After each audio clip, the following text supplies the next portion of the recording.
Hello, my name is Lita Carbone. I am the Instructional Support Specialist at the College of St. Rose. Today we're talking about how you can make your regular Zoom meetings seem like webinars.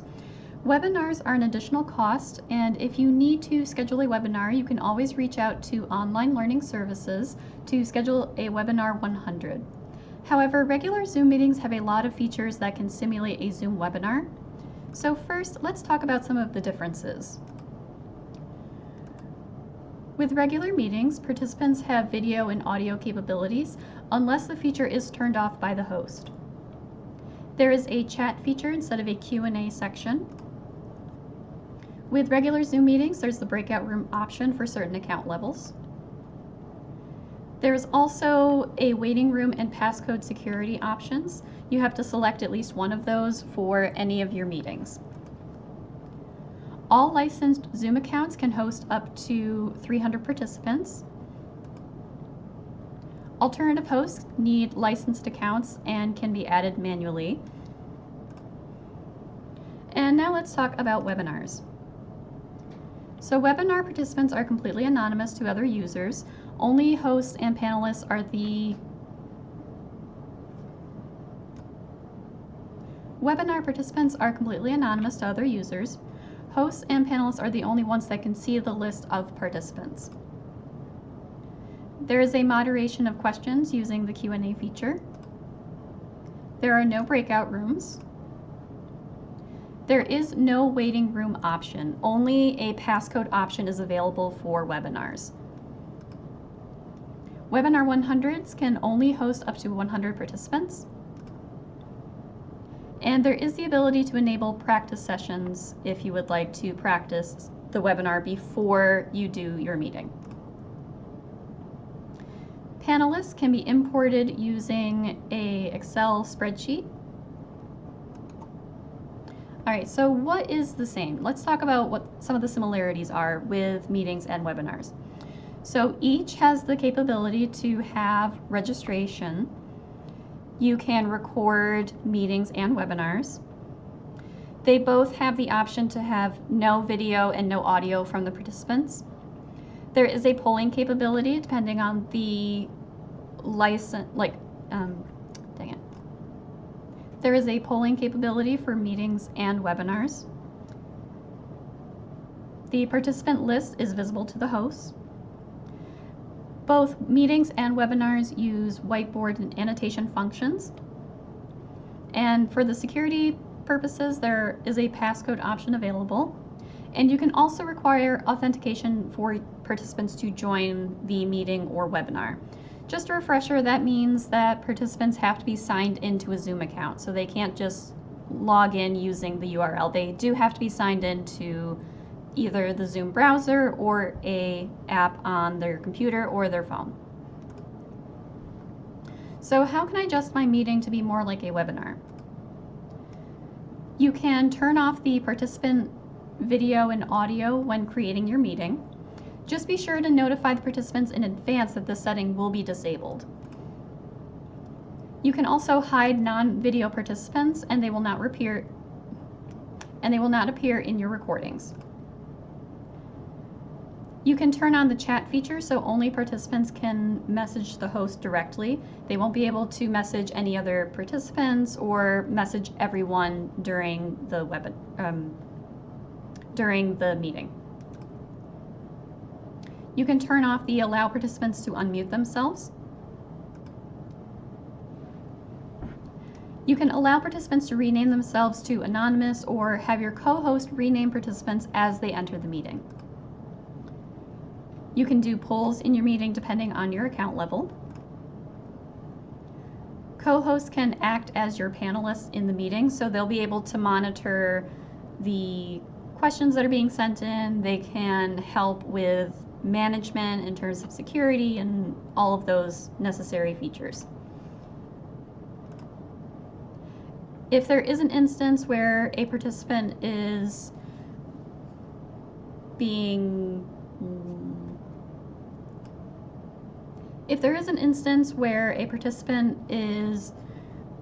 being aggressive or if they are violating some of the rules of the Zoom meeting, you can suspend all participant activities using the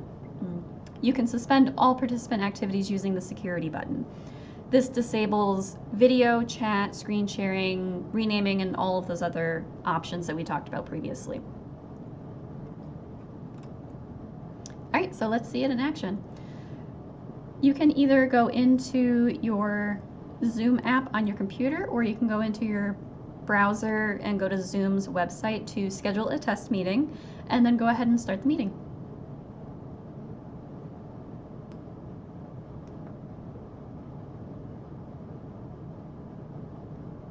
So this screen probably looks really familiar. This is the schedule a meeting screen. So here you can require registration. You can also require a passcode, which I highly recommend having multiple layers of security, so having the passcode as well as the waiting room. Since the webinar does not have a waiting room feature, they only have the passcode setting, it's best to have that extra layer of protection with security, as well as it notifies the host when there is a participant in the waiting room. Whereas with the webinar, they just sort of appear into the webinar. Okay, so with the passcode, it automatically does a numeric code. You can also add letters into your passcode, so you could do St. Rose 1. All right, and as I mentioned previously, you can require authentication to join. So that means they need to sign into Zoom.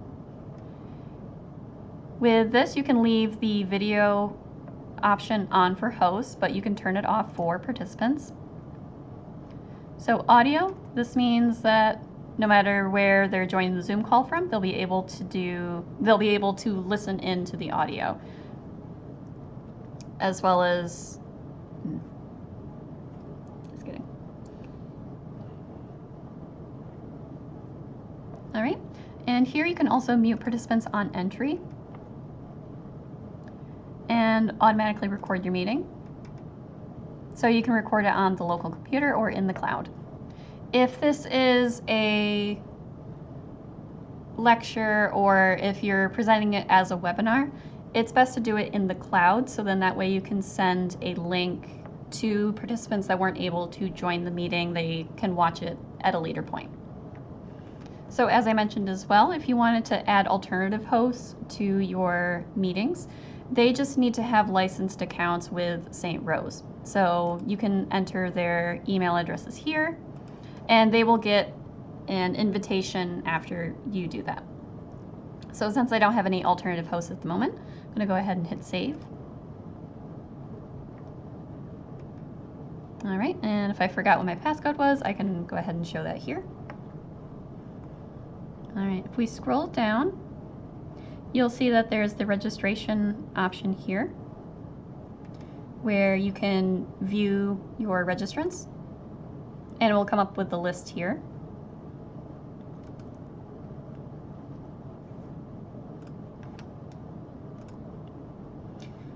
With the email settings, you can adjust who the registration emails are going to.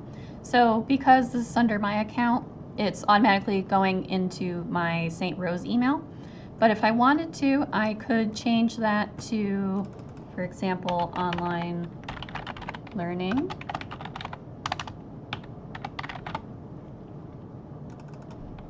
And I could do online learning services. Save. All right, let's go back into that email page here. So let's take a look. If we wanted to have a certain template for our email, we could send a copy to ourselves to see what the participants are seeing. And if we wanted to edit that, we would go over to the edit button on the far right here. And then you could change the topic to registration confirmation, or registration for a certain event such as Alumni Weekend or something along those lines. And you could add a message here. this is pretty much what it would look like. So I'm going to hit cancel for now.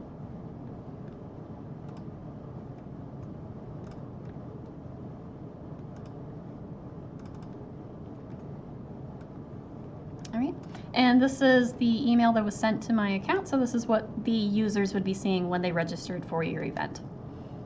So I'm going to close out of that. All right.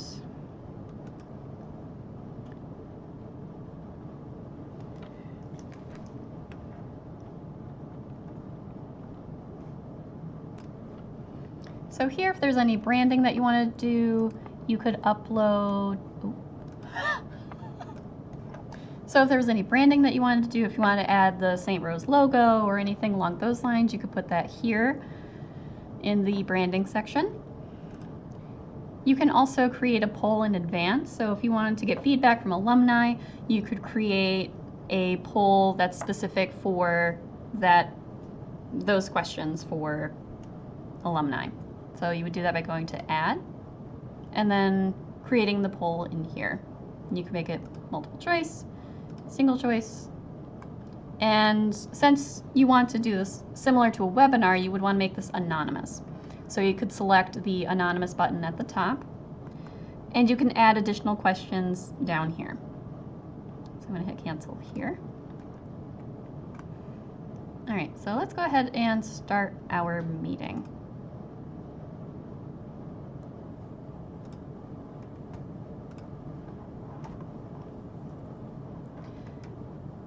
Okay, so as you'll notice, my video started automatically because I am the host of the meeting, and it's automatically recording down here as well. So if we wanted to adjust participants, or the participant settings, we would click on participants. Okay. Click on participants. And we did turn off the video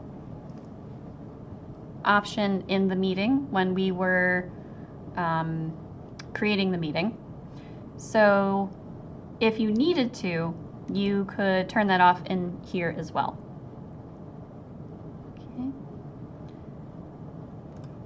Okay.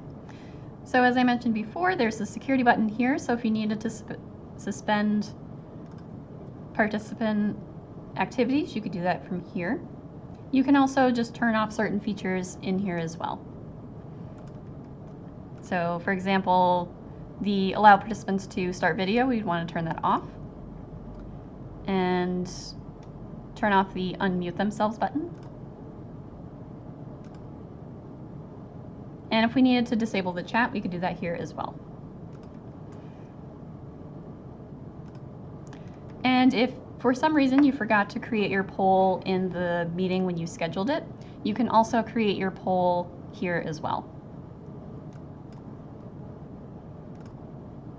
So with the chat box over here on the right-hand side,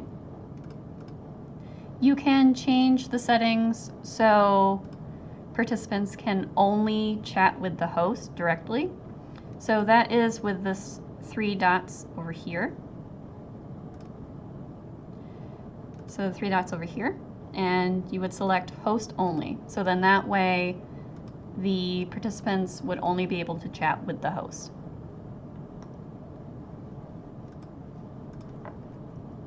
Okay, so let's go ahead and close these here. Okay, and as I mentioned, there's breakout rooms, but if you're doing this more like a webinar, then that feature would not be needed.